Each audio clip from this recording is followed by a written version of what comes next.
Now, of course, the big thing on the horizon right now is the Nintendo Switch. There's a new Nintendo console coming out in like a matter of weeks, which is 5 weeks from now. Kind of bonkers. And like we both pre-ordered one, and I feel like we're kind of at this weird like, kind of this lull of like what to expect. The launch lineup is kind of lame. We talked about that last week. But that said, it's still a shiny new toy. Yeah. And I'm excited to play with it. And so far, we've seen the Joy-Cons, the funny little controllers, which we inevitably will wind up needing to buy more of because they're Nintendo controllers. The Pro controller just went on sale yesterday. It sold out in like 15 minutes on Amazon. I was lucky enough to get one, even though I don't need it. But I'm doing that thing now where I'm like, I'm just getting caught up in the launch. Right? But yeah, we've got the kind of the weird orange and blue controllers. And the interesting thing is they're doing a lot of, well, not a lot of, they're doing an instance of asymmetrical controllers because they're meant to be split up so you can tell them apart. And you'd be like, it's like a baby you're on the blue and orange hot one. Pink. And you can buy them piecemeal. You can buy them in sets individually. On My Nintendo on Japan, you can actually customize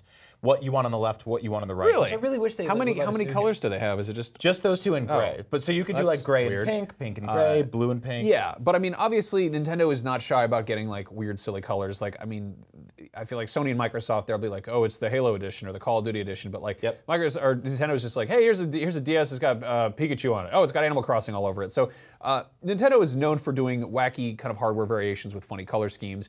And I'm getting excited at the thought of what we're going to see with the Switch Joy-Cons kind of down the road. Right. So I did some mock-ups of like kind of custom color schemes I would love to see, special edition type things. And I don't think they're too far-fetched, and I think they could be great. Let's take a look. Obviously, the Nintendo Classic the NES Classic was a huge hit. Everyone was really mad they couldn't buy one. We've seen hardware that looks like the NES before. There was, I believe, a Game Boy Micro. There was the Game Boy Advance SP.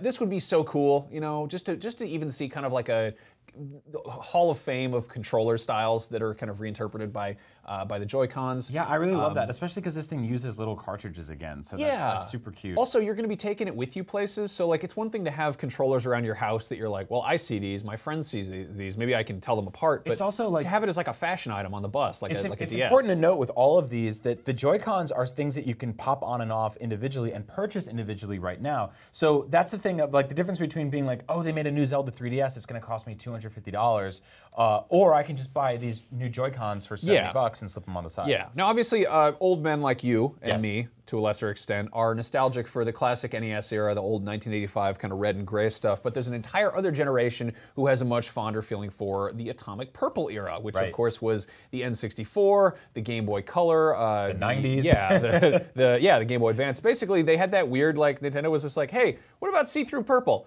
Who's done that? Nobody? Okay, we'll do that. So I would love to see an Atomic Purple lineup. I think I saw a much better Photoshop somebody did that was making the Switch look like a GameCube with that kind of darker purple. But yeah, I miss that wonderful era in the 90s where Nintendo was just like, hey, you got a Game Boy yet? Yeah? Well, you want another one that comes in one of 5 different colors? Yeah, I love that. And did you go with like a vaguely transparent? Yeah. I wanted to see. I'd like it if they put. I love that. If they put fake microchips inside to make the guts look more exciting, because I feel like they're probably not that Tony Hawk would say, those things are full of technology, and I really want to know just a little bit of what's going on in there, because there's like NFC readers, there's motion detectors, there's like some. There's HD Rumble 4D, all this crazy No, that was stuff, the whole thing in the 90s is seeing inside your electronics, and I feel like now it's kind of like, it's over. Like, I'd love if I could see inside what's in my iPhone. I don't know what's in there. What's in there? If you keep dropping it. Yeah, that's a good way to find out. Just drop your phone enough, and you can see inside there. So what else you got, Max? Anyway, here's an obvious one. Mario and Luigi, they hang out all the time. They're good friends. I mean, this makes a ton of sense, these two color schemes.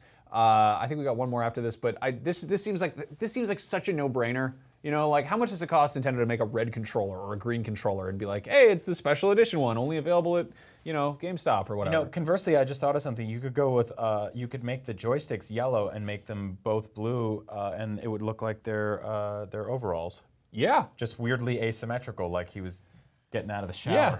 Now, finally, one thing I've always loved about Pokemon is how the Pokedex is a thing you have in the game. Yeah. And it's kind of almost like it's like a Game Boy kind of.